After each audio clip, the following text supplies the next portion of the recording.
There is a single line in Miriam Holt's diary, written on a Thursday in late June of 1857, somewhere on the flat scrub plain east of Fort Laramie, that her descendants have never quite known what to make of. She wrote, "He offered his hand at the crossing.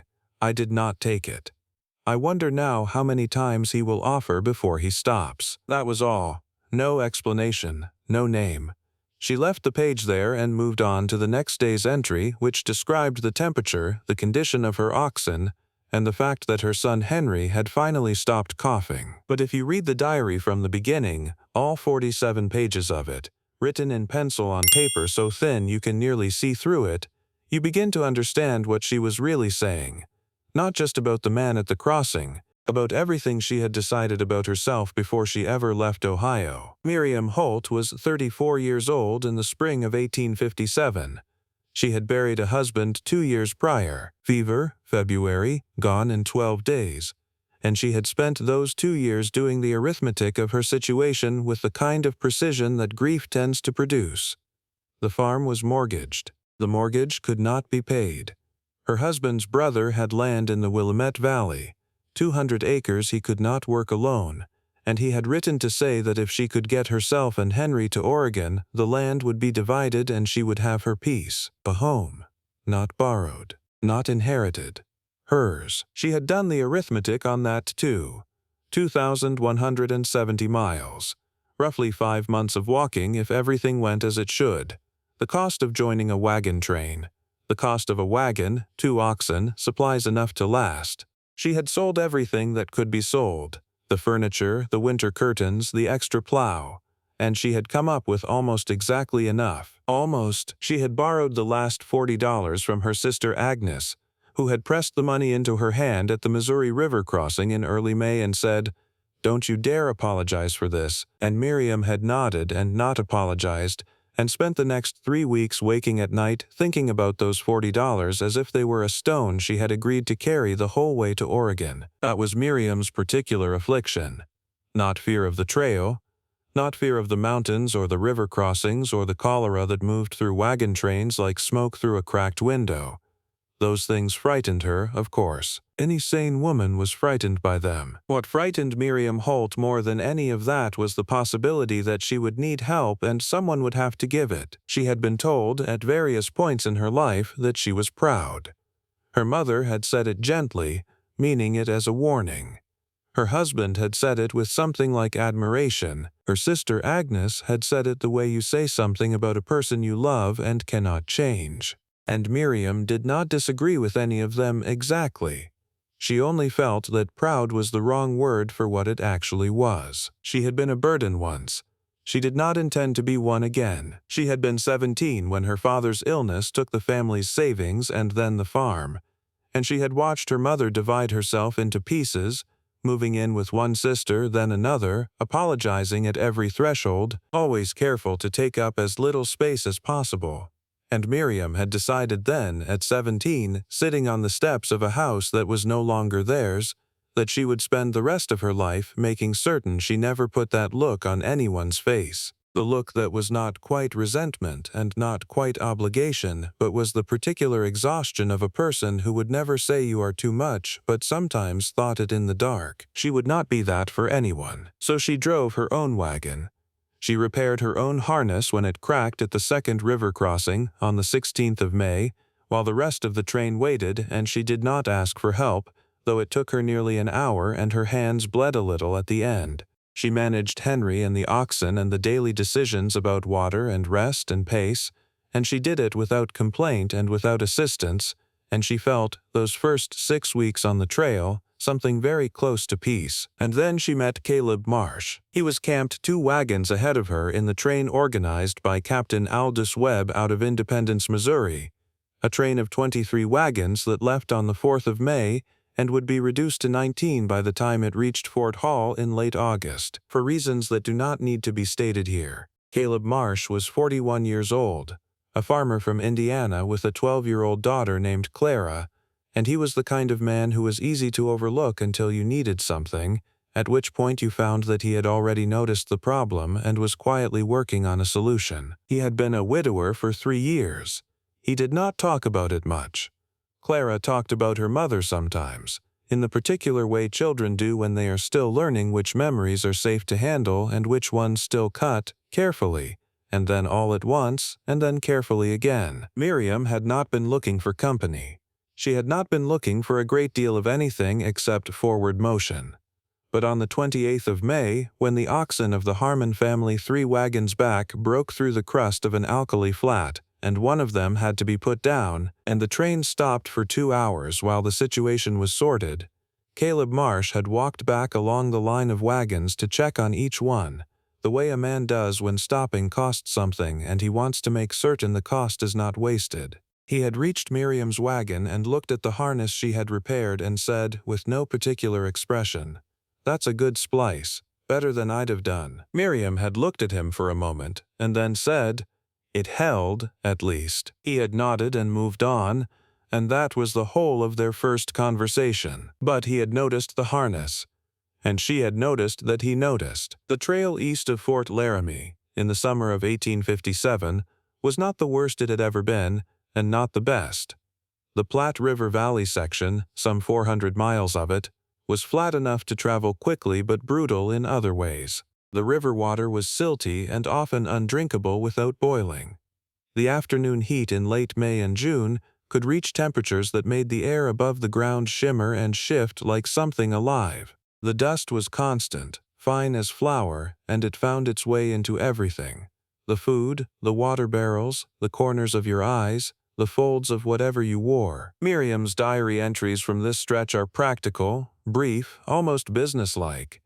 She records the miles, the weather, the condition of Henry's health. She notes when they passed Chimney Rock on June 14th, a strange column of rock rising from the plain like a chimney from a house that is not there, and when they reached Scott's Bluff 3 days later. She notes that the train lost a mule and gained a new baby on the same afternoon, the latter belonging to a Mrs. Enid Barrows, who named him Franklin and nursed him through the night without complaint, which Miriam records with something that reads like quiet admiration. She does not write Caleb Marsh's name until the entry for June 19th, and when she does, she writes it almost incidentally. Mr. Marsh brought a pot of rabbit stew to the wagon. Henry ate 2 portions. I told him it was not necessary. He said Henry looked hungry. I did not argue with that. She crosses out the next sentence. In the original diary, you can still read it if you tilt the page toward the light. He did not stay. The stew appeared again on June 23rd, then again on July 1st, when it was not rabbit but some kind of prairie grouse that Clara had caught in a snare she'd made herself, which impressed Miriam more than she allowed herself to say. By this point, the train had pushed west through Scott's Bluff and was bearing down on Fort Laramie, and the pace had picked up because Captain Webb was watching the sky and watching the calendar and doing his own arithmetic about how much of summer remained. Miriam's ankle gave out on July 6th. She had twisted it 3 days before, a misstep in the dark, checking the wagon at midnight, the kind of small careless accident that happens when you are tired and doing more than one person was ever meant to do alone. She had wrapped it with a strip torn from a petticoat, laced her boot tight, and said nothing. She walked on it for 3 days because there was no alternative she was willing to accept. On the morning of July 6th, the train was preparing to move out at first light, and Miriam climbed down from the wagon to check the traces, and her left leg simply refused. Not pain exactly, though there was pain, but a kind of complete and sudden refusal, the body announcing a limit she had not consulted it about. She caught herself on the wagon wheel. Henry was still asleep. No one had seen, no one except Caleb Marsh, who was already moving toward her from 2 wagons forward before she had time to arrange her face into something that suggested nothing was wrong. "Sit down," he said. Not a question, not an order exactly, just a statement of what was going to happen. "I'm fine," she said. "It's nothing." He looked at her for a moment with the expression of a man who has learned not to argue with things that are plainly false. Then he looked at her boot. "Can you walk on it?" She considered lying. She decided not to. Not today. What he did next was not what she expected. He did not offer to help her to the wagon. He did not call anyone over. He did not make it into something larger than it was. He walked around to the other side of the wagon, spoke quietly to Henry, who had by now woken up and was watching with the wide, calculating attention of an 8-year-old assessing a situation his mother preferred he not assess. And then he drove the wagon himself.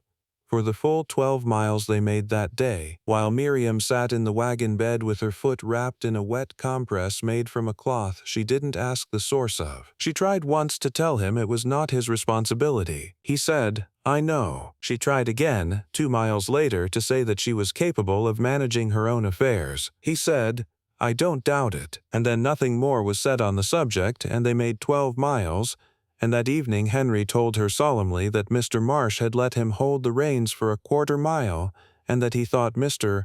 Marsh was probably the best driver in the whole train. And Miriam looked at the roof of the wagon canvas and was quiet for a long time. She wrote in her diary that night, "He offered his hand at the crossing. I did not take it. I wonder now how many times he will offer before he stops." The ankle healed in 5 days. Not fully, but enough.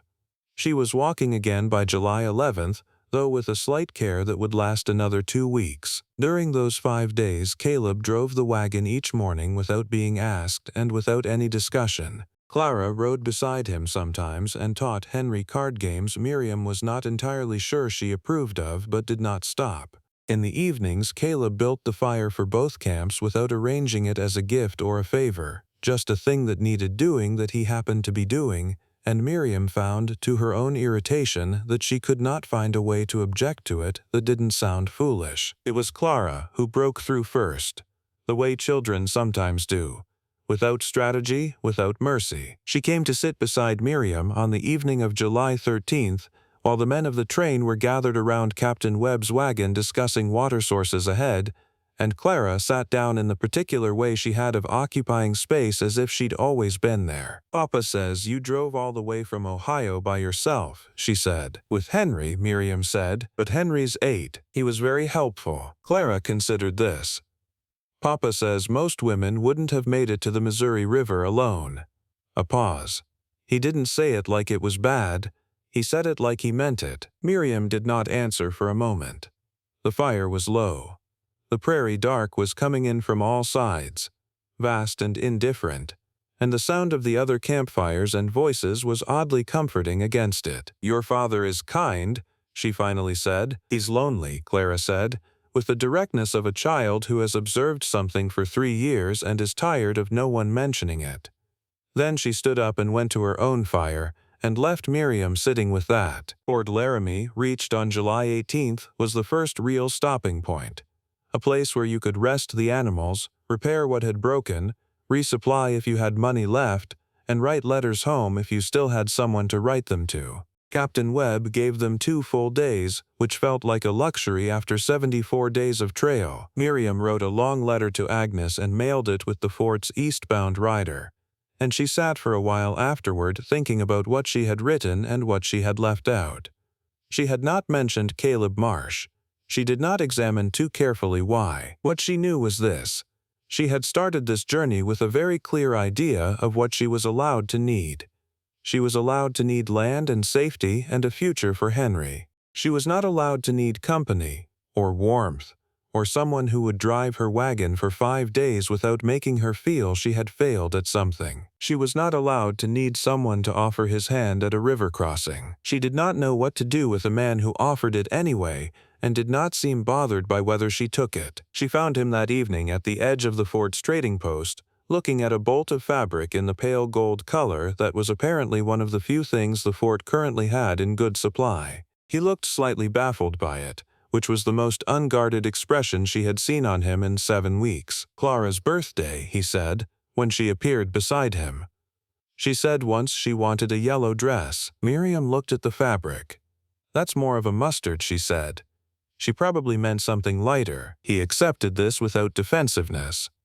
"Do you know what she meant?" "I might," Miriam said.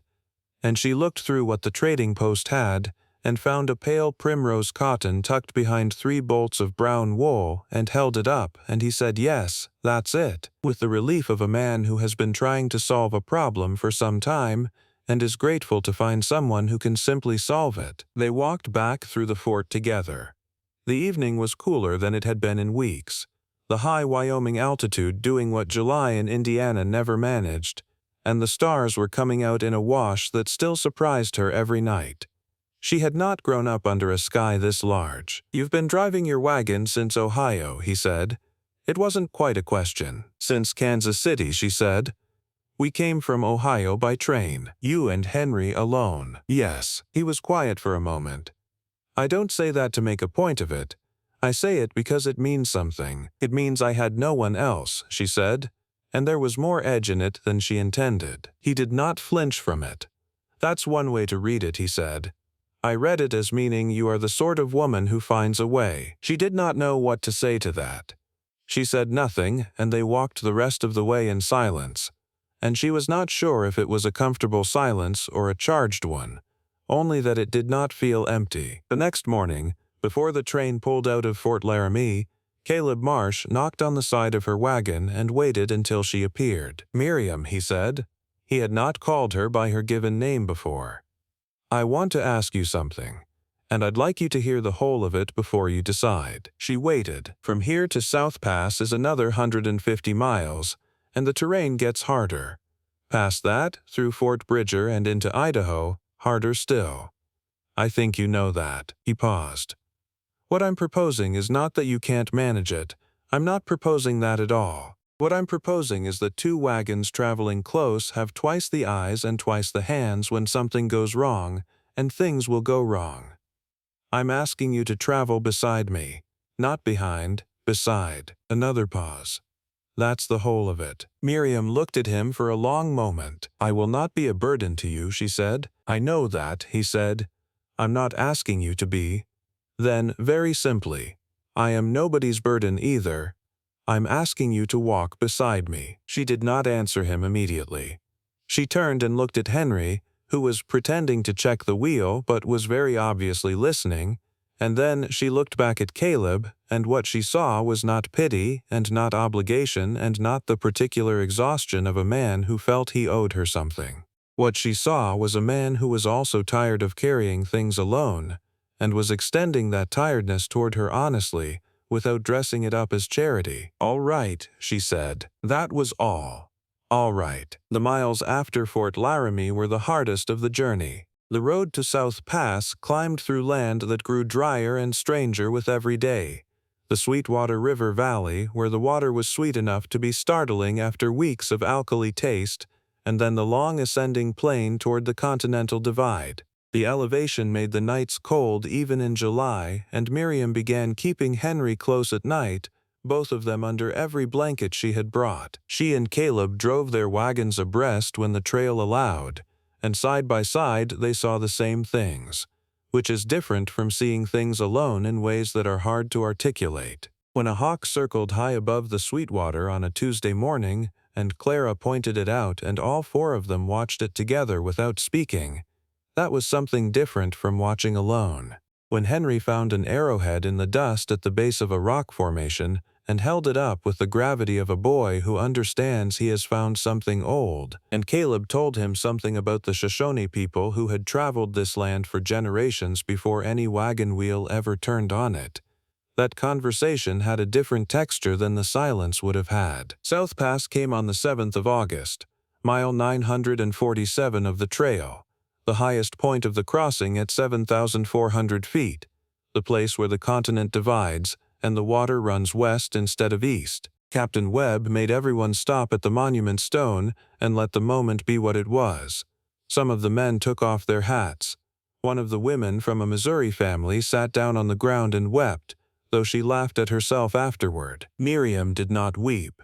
She stood and looked west and felt something shift that had been held tight for so long she had stopped knowing it was tight. She wrote in her diary that night, "We are past the middle of it.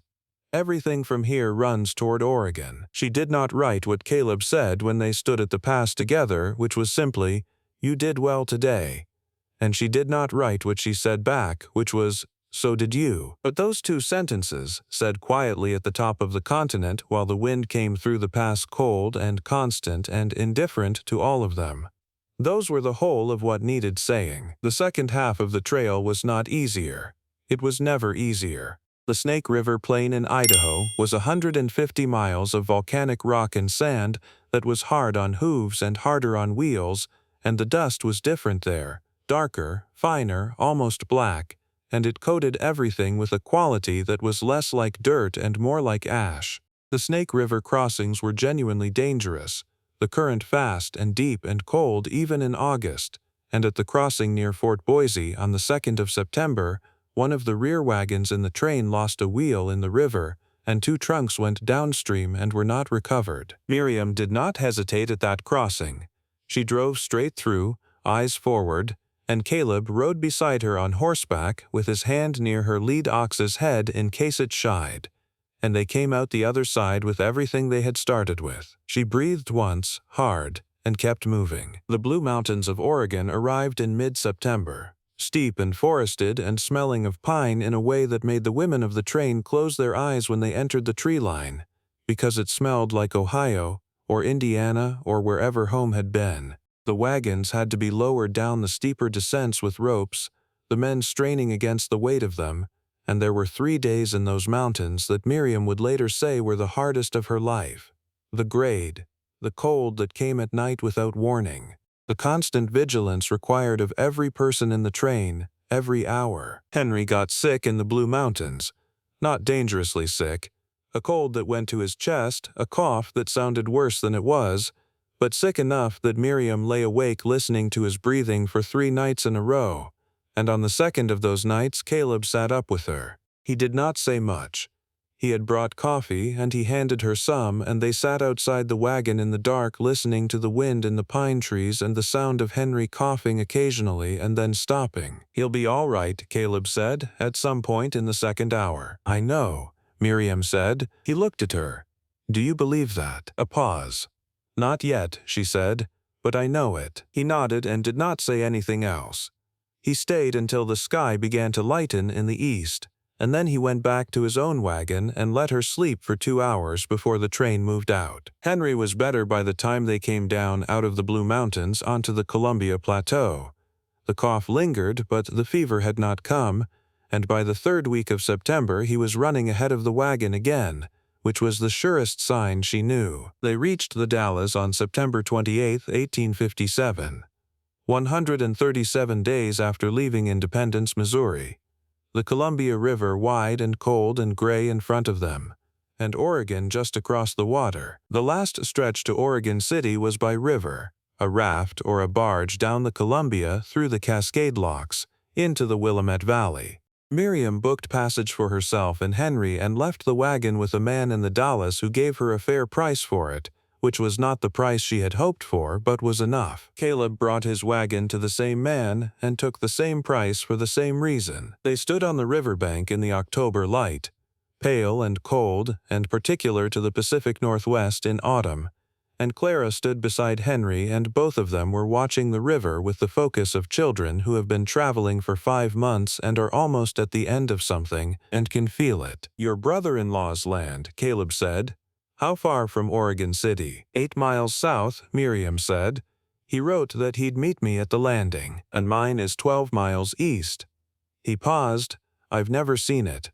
I bought it from a letter." "You bought land you've never seen." "I bought the idea of it," he said. "That's different." She looked at him. She had spent 5 months looking at this man in the plain pragmatic light of the trail, who he was when things broke, who he was when someone needed driving, who he was at 2 in the morning in the Blue Mountains with a cup of coffee and nothing useful to say and the decency to stay anyway. She had not been looking for anything. She had been very clear with herself about that. "I don't know yet what the land looks like," she said, "or what my brother-in-law has actually built, or whether any of it is what he wrote it would be. I don't know a great deal." "No," he said, "but I know." She stopped. She was not a woman who said things half-formed. She waited until she knew the rest of it. "I know that I am not the same person who left Ohio." Another pause. "And I think that is because of more than the miles." He was looking at the river. He did not look away from it when he said, "I'd like to come see the land if you'll let me. After I've seen mine, I'd like to come and see what you've built and meet your brother-in-law and sit somewhere that isn't moving for long enough to know what that feels like." "You could do that," Miriam said. With the intention of asking something further, he said, "When the time is right for it." She understood what he meant. She stood with it for a moment, the way she stood with most things, steadily, taking its full measure. "You could do that too," she said. The barge came that afternoon.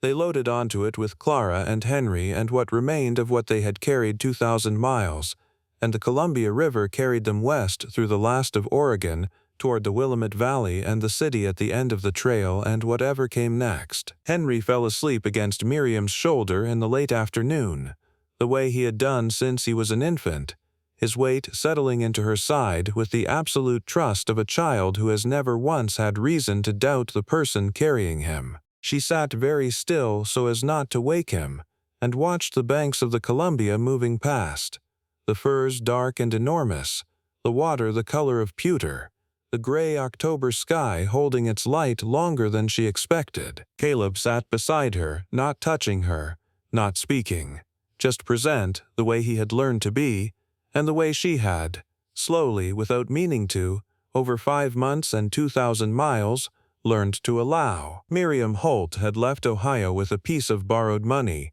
a broken mortgage, and the absolute certainty that she would never be a burden to anyone again as long as she lived.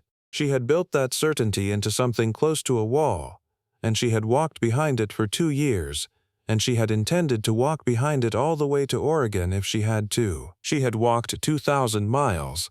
Not all of it, but most of it, more than most people will ever walk in a life, and she had come through the other side with something she had not known she was missing because she had told herself so thoroughly that she did not need it. She had come through the other side with someone beside her, not behind her, not ahead of her. Beside, in the diary the last entry dated from the trail reads, Oregon, October 3rd. The river is very wide here.